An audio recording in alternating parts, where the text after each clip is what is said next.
Hey everyone, this is CryptoDream. I got a bunch of news for you today. We're going to try to get through it as quick as we can. SEC sues crypto founder for using funds on luxury purchases, including a 555-carat black diamond. Richard Hart on Monday was raising more than $1 billion in unregistered securities and using investor proceeds to make lavish purchases, including a rare 555.55 carat black diamond believed to have originated from outer space. Kind of goes with the alien news we've been getting.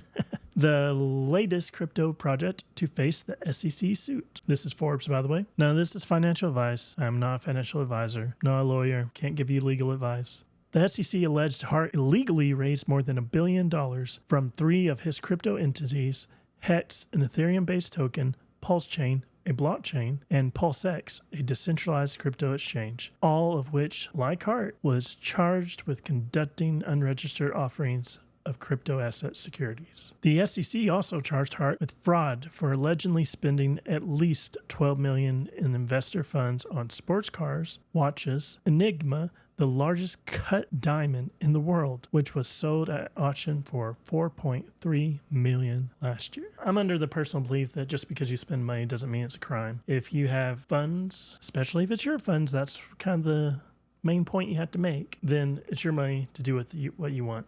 The government shouldn't be prying more than they need to for taxes or whatever legal. I don't think everything's their business. I really don't want to become rich one day and them just give me a hard time just because I spent money how I wanted to. The lawsuit said Hart repeatedly claimed investments in his crypto entities would make investors rich, claiming that Hex, for example, was built to be the highest appreciating asset that has ever existed in the history of man. Sounds like the guy's a salesman. Of course, you always have to be careful when you make extravagant promises. I can't declare if it's fraudulent or not, but it is something I would not make a promise to because I would be expected to live up to it. It's kind of egotistical too, so we'll go on. The lawsuit further claimed that Hart tried evading security laws by asking investors to sacrifice their crypto assets in exchange for Pulse Chain and PulseX token, which has been documented in multiple videos on Hart's YouTube channel. He got recorded evidence. Be careful what you say when it's recorded. The internet doesn't forget. I want to have the best performing asset that's ever existed, Hart said in a January YouTube video cited by the SEC. I want to be the best crypto founder that's ever existed. I like owning the world's largest diamond. I like having a coin that went up 1,000,000%. That's had 3 years of flawless operation. That's never been hacked. The front end has never gone down. These would be most definitely things to be proud of. I mean, these are quite some achievements if he wasn't so egotistical about it. I could see where this would ignite some attention from the SEC. I haven't quite seen anything that specifically screams a crime in and of itself. If we look at the Hex chart for the past year, we can see, as most things, it's dropped down quite a bit. Month chart, we see this huge drop off, almost its high for the month. It's dropped halfway down. So the SEC is doing the damage that they love to do. They love to put doubt. They love to put FUD in the industry. And this is the repercussions for it. It doesn't just hurt the person that started it. It hurts everyone that's invested in it. And I hate to hear this for you guys because you guys work hard, I assume, just like everyone else, and have the SEC use the money that we funded them with to hurt the industry. I just really don't like it. And when I say the SEC has gone after multiple people, I mean, this is a common fact. We know about Coinbase and how they've been going after Coinbase. What's interesting about the SEC suing Coinbase is Coinbase CEO says complying with the SEC request would have been the end of the crypto industry in the U.S. This was published July 31st by Allison Moreau, CNN Business. The Securities and Exchange Commission asked Coinbase to halt trading on all cryptocurrencies, here it is, except for Bitcoin, before it sued the company in June. Coinbase's chief executive told Financial Times. It's amazing how much Bitcoin's able to escape all the legal hassles that everyone else is facing. And that's part of the decentralization, even though there's a lot of minor centralized power, but that's for another time. Our industry has been hit time and time again by SEC, and things don't seem to be stopped. If we look outside even our country, we have situations like the IMF. Now, this is pretty old news. It's back from June 24th, 2023, Billy Bambro. IMF suddenly flips on crypto as Wall Street fuels a 200 billion Bitcoin, Ethereum, and crypto price rally. Earlier this year, the IMF said that outright crypto bans should not be ruled out and called for the coordinated response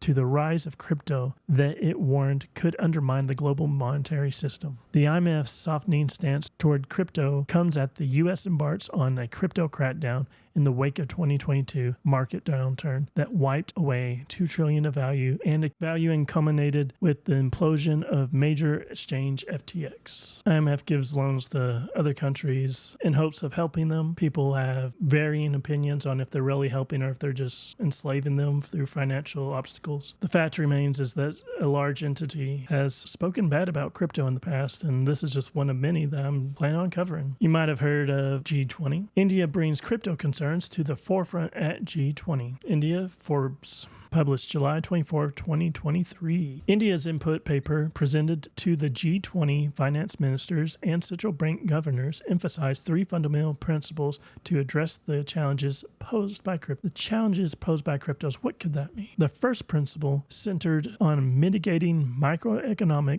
and financial stability risks that may come out of the growing popularity of digital assets. Interesting that they use the term digital assets. The second principle highlighted the significance of the investor protection and education, recognizing the need to safeguard investors from potential risks associated with crypto investments and provide them with essential information to make informed choices. Now, I'm all for education. I'm all for learning as much as you can. Most of us have to go through the paid lessons when it comes to crypto. We all have to kind of learn the hard way. We all have to have stuff stolen from us, different obstacles that come about. But I'm a grown man. Like, I can make grown man decisions, and I'm sick and tired of them being comfortable with lotteries. And no one talks about educating people on gambling, really. I mean, I don't hear it. It's not widely distributed. I mean, every time you look up crypto stuff, they talk about how it's so dangerous to people, but they don't talk about the dangers of drugs even. Forgive me, YouTube. The third principle underscored India's commitment to preserving technological innovation while regulating crypto effectively. Striking a balance between risk management and encouragement innovation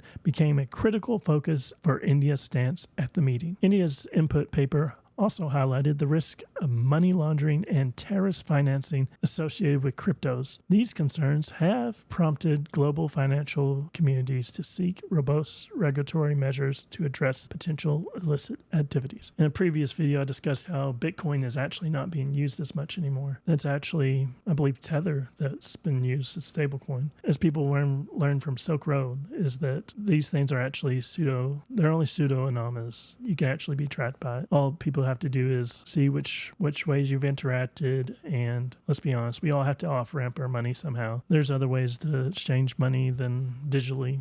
I mean, everyone knows that cash was the way that people were able to launder money for years. Among the outcomes of the G20 meeting, members countries called for the swift implementation of the Crypto Asset Reporting Framework, CARF, with a coordinated timeline for relevant jurisdictions to enact exchanges by 2027. The CAF aims to enhance transparency and accountability in the crypto market, enabling better management of financial crimes and risks.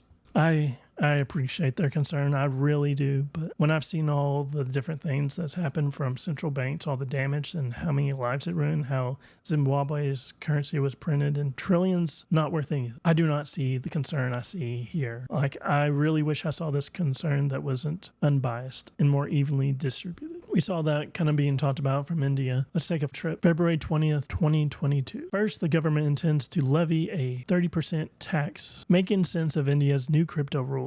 The government intends to levy a 30% tax on any income generated from crypto transactions and a second tax of 1% at source on all transactions, TDS. Second, India intends to introduce a digital rupee, a central bank digital currency, or CBDC, within the financial year, the first reference to a time frame. The things I'm learning in this world today, you need to make things just a little difficult to sway people into one direction. Putting a huge tax on something that represents freedom to me, and there not being a said tax when it comes to their government-issued digital currency, they want you to go in one direction, and that's towards their currency, towards their rules, towards their empowerment. An NDTV report added that individuals and corporations violating government rules on crypto finance will face up to Rs 20 crore, US 2.7 million, and a jail term of 18 months. So that's the maximum, just for the record. They would only apply if one violates new tax rules that determine how much tax to pay. 30% tax on income from transfer, a tax of 1% at source on transactions or TDS for tax deducted at source. Two other conditions are that one cannot offset losses from the transfer of a digital assets against any other income, and that gifts will be taxed when in the hands of the recipient.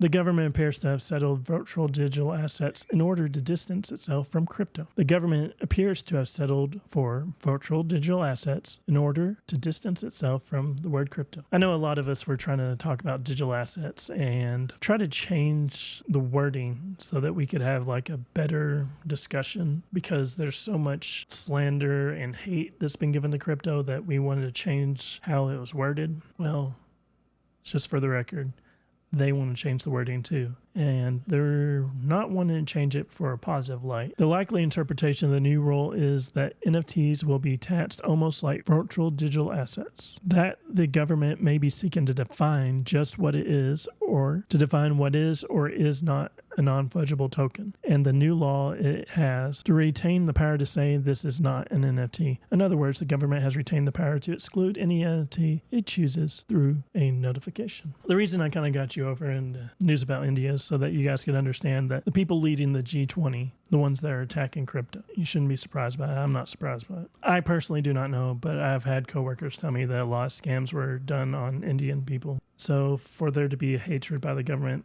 maybe in some degrees justifiable, is disturbing how one country might have the power of some kind of influence on the rest of the world in the negative light. In this article about the BRICS are better off disbanding than expanding, published July 30th, 2023, the BRICS are an acronym searching for a geopolitical role. When Brazil, Russia, India, China, and South Africa get together for their annual summit in Johannesburg next month, a top issue of discussion will be whether to expand the club. Emerging economics might be better off if it disbands. Every nation tends to use the U.S. currency, and BRICS has been trying to destroy it. And it's with the expanding it's talking about is the summit's South African host says 22 countries have asked to join and another 20 are interested. This is a huge concern for us in the U.S. because U.S., we benefit so much from it being the world currency. Anytime anyone uses our currency, it puts a desirability around our currency, which in turn makes our currency more valuable. And if everyone stops using our currency, we won't be as needed, we'll just say. Despite their annual gatherings, the BRICS haven't achieved anything notable together. They created a multilateral lender, the New Development Bank, in 2015, but it has approved only 33 billion of projects in its entire history. The World Bank, by contrast, committed 104 billion in its 2022 fiscal year alone. BRICS is an informal group of states comprising Brazil, Russia, India, China, and South Africa. It was not BRICS as we know it right from the beginning. The leaders of Brazil, Russia, India, and China met for the first time in St. Petersburg, Russia, on the sidelines of the G8 Outreach Summit in July 2006. Later in September 2006, the group was formalized as BRIC during the first BRIC Foreign Ministers meeting, which met on the sidelines of the General Debate of the United Nations Assembly in New York City, of course. Though it was different back then. The first meeting was June 16th, 2009. They've had a meeting every year since then. When you hear India, realize that. So we heard about the World Bank and we hear about BRICS with India being in the middle of it. Them not being a huge crypto person can be a little bit troubling. I will say that you have China and you have Russia. Russia's going to be a little bit pro-Bitcoin, pro-crypto, because that's the way they were able to get past sanctions in the beginning. Of course, there's been business deals, even though I believe it violates sanctions. Governments have pretty much decided to do whatever they wish. India is a huge country that does not appreciate crypto. And there's should be a degree of concern, especially if the United States currency is taken off from the world currency. But in the United States, we'll take a look at that. Historic U.S. bill passed a leap into the future. The recent developments in the U.S. crypto legislation are not merely about the present, but signify a leap into the future. With crypto being recognized, debated, and legislated upon the highest governmental levels, it's clear that the industry trajectory is upwards. The two bills discussed, of course, were the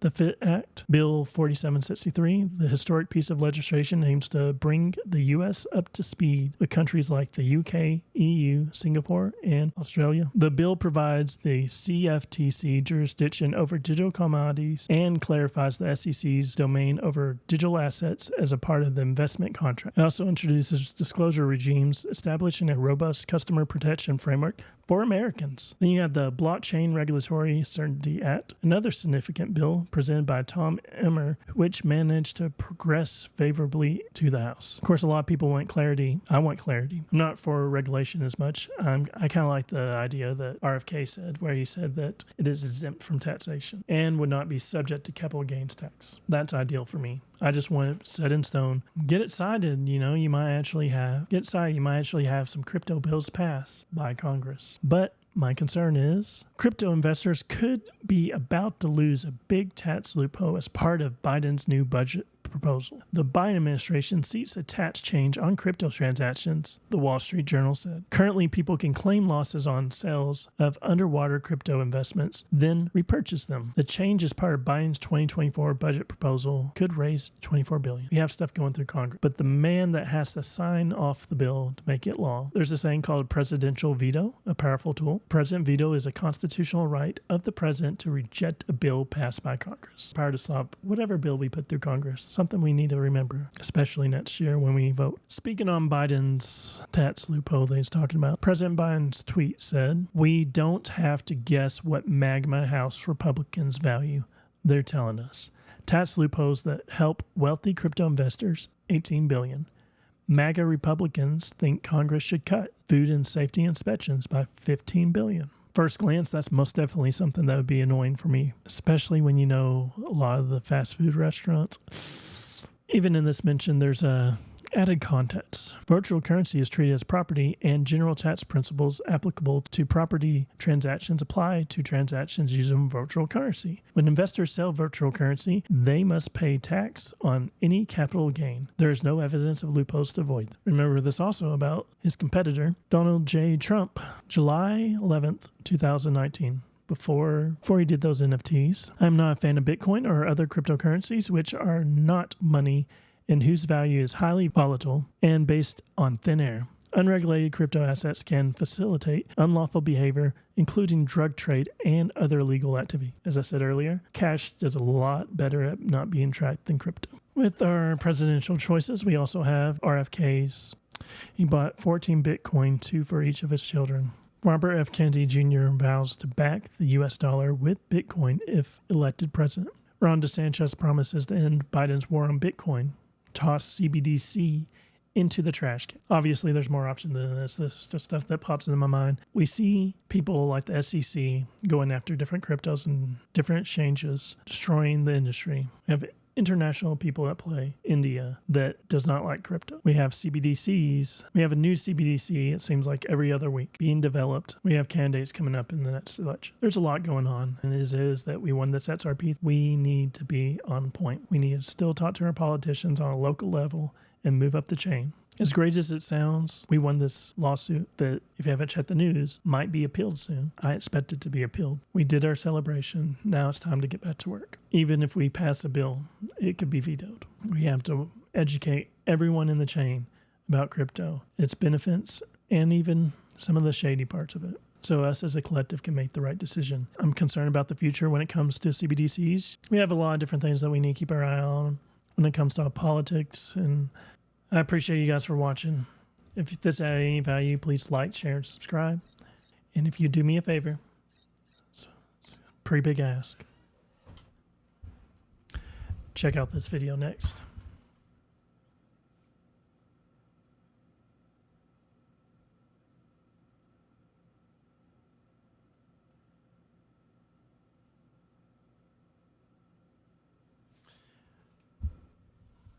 Thank you.